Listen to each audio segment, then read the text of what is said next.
tu vois ça sur ton poignet, appelle immédiatement ton médecin.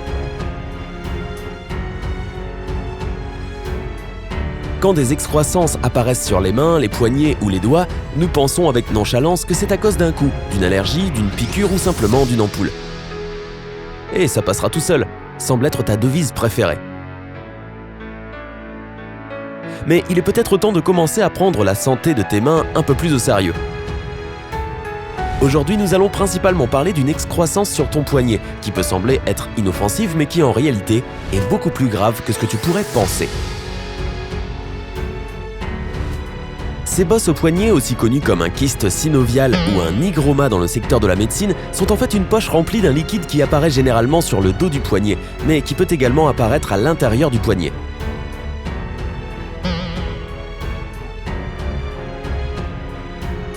Et même si ce ne sont pas des tumeurs cancéreuses ou quelque chose du genre, cela ne veut pas dire que c'est un simple défaut esthétique. Elles peuvent en fait être une véritable menace pour ta santé. Alors, si tu as soudainement remarqué que l'une de ces bosses s'était impoliment invitée sur ton poignet, contacte immédiatement ton docteur. Seuls les professionnels de santé sauront exactement ce qu'il faut faire. Mais cela ne fait pas de mal d'en apprendre un peu plus sur cette condition, alors découvrons ensemble une foire aux questions sur les hygromas. Oui, c'est bien ça, suffisamment de gens posent des questions sur les kystes synoviaux pour qu'on puisse faire une session de questions-réponses. Où est-ce qu'ils peuvent apparaître ? Généralement, ces protubérances apparaissent sur les poignets et elles peuvent être dures ou molles au toucher. Mais parfois, elles peuvent également se développer sur la paume, au milieu de la main ou à côté du pouce, sur les phalanges ou encore sur les bouts des doigts. Dans les cas les plus graves, plusieurs tumeurs bénignes peuvent apparaître sur la peau en même temps.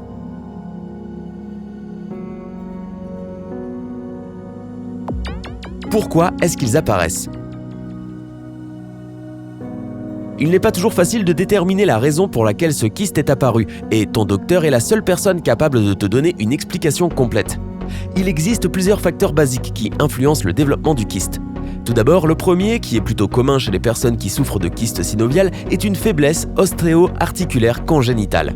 Alors, si tes grands-parents, tes parents ou un autre proche souffrent de ce problème, il y a de grandes chances que tu le développes aussi. Et ici, l'âge n'a pas d'importance.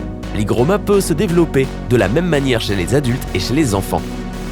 Une autre raison possible est une récente blessure, un étirement du poignet ou un os qui ne s'est pas bien soigné après une fracture. N'oublie pas que l'arthrite et l'inflammation des tissus mous du poignet ne sont pas irresponsables non plus. Ils peuvent également provoquer l'apparition de l'hygroma. Et enfin, dans certains cas, les mouvements systématiques prolongés du poignet peuvent également participer à l'apparition de ce kyste. Cela est particulièrement vrai chez les musiciens, les couturiers et ceux qui travaillent beaucoup sur l'ordinateur. Quels sont les symptômes de l'hygroma ? Généralement, l'excroissance apparaît souvent sans aucune raison connue et le rythme de croissance du kyste peut être variable. La bosse peut être tellement petite que la personne ne la remarquera même pas au début, parce qu'il n'y a pas de signe alarmant. De plus, dans certains cas, le kyste peut garder la même taille pendant plusieurs années, ou bien rapidement se développer en quelques jours dans d'autres cas. Mais ne t'inquiète pas, il existe quelques signes qui peuvent indiquer que quelque chose ne va pas. Par exemple, si en plus de la bosse tu as des difficultés pour bouger le poignet ou les doigts, cela est une raison suffisante pour s'inquiéter. Un autre signe alarmant est si la peau sur le kyste rougit et commence à peler. Ouais, cela attirera vraiment mon attention. De plus, autour du kyste, tu ressentiras une forte douleur et la sensibilité de la peau pourra baisser ou augmenter. Cela arrive parce qu'en grandissant, le kyste fait pression sur tous les tissus, les vaisseaux sanguins et les terminaisons nerveuses qui l'entourent. Comment est-ce que les docteurs le diagnostiquent ? Même s'il n'existe aucun risque que le kyste devienne une tumeur cancéreuse, tu ne dois pas repousser la visite chez le médecin. Diagnostiquer un hygroma est plutôt facile et direct, étant donné la nature caractéristique de ses symptômes. Les procédures médicales les plus communes incluent la radiographie, l'échographie ou la tomodensitométrie, selon la taille du kyste et ta santé générale. Nous te conseillons de consulter un spécialiste qui pourra déterminer les causes de cette maladie et t'indiquer les étapes à suivre pour appliquer le bon traitement. Ne pense pas que ce kyste va disparaître tout seul. Ta négligence ne fera qu'empirer les choses. Plus tu commences ton traitement tôt, mieux ce sera. Est-ce que je peux faire quelque chose pour éviter l'apparition de l'hygroma ? Malheureusement, il n'y a pas grand-chose à faire, et c'est juste de faire attention et d'éviter toutes les raisons possibles qui conduisent à l'apparence d'un kyste que nous avons précédemment mentionné. Si tu es un gourou du sport, assure-toi qu'il y ait toujours un entraîneur près de toi afin qu'il puisse corriger tes positions au cas où tu forces sur tes poignets ou tes articulations lorsque tu fais certains exercices. Soigner les inflammations des articulations à temps est aussi important si tu veux éviter d'avoir un hygroma ou n'importe quelle autre complication. Si ton travail implique beaucoup de mouvements prolongés du poignet, essaie de prendre des pauses d'au moins 15-20 minutes de temps en temps. Cela est non seulement bon pour prendre l'air, mais aussi pour laisser reposer tes poignets. Écoute toujours ton corps. Il essaie de te parler en t'envoyant des signaux indiquant que quelque chose ne va pas. Ne prends pas ces messages à la légère et occupe-toi immédiatement du problème. Au fait, si tu veux en savoir plus sur la façon dont ton corps peut te montrer que quelque chose ne va pas, regarde cette vidéo. Elle te donnera un guide rapide sur les signes typiques qui indiquent que ton corps a besoin d'aide. Existe-t-il des remèdes naturels qui peuvent m'aider si j'ai un hygroma ? La première chose que tu dois savoir, c'est que les remèdes naturels tout seuls ne peuvent pas t'aider à te débarrasser du kyste.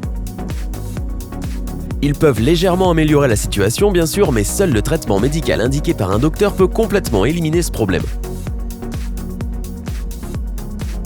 Les remèdes naturels sont un excellent bonus si tu souhaites accélérer le processus d'élimination du kyste. La manière la plus populaire de soigner un hygroma à la maison est d'utiliser un masque. Par exemple, un masque au chou et au miel est l'une des options les plus économiques et efficaces. Pour la préparer, prends la feuille d'un chou et badigeonne-la d'une épaisse couche de miel. Puis, applique-la sur la brosse et couvre-la avec un tissu chaud. Laisse agir pendant quelques heures. Il est également utile de boire du jus de chou avant chaque repas au moins 2 fois par jour. Boire du jus de fruits frais et manger beaucoup de légumes peuvent également t'aider parce que les aliments contiennent une tonne de vitamines et de minéraux importants qui stimulent ton système immunitaire et l'aident à combattre le problème. Une autre solution surprenante est le gingembre.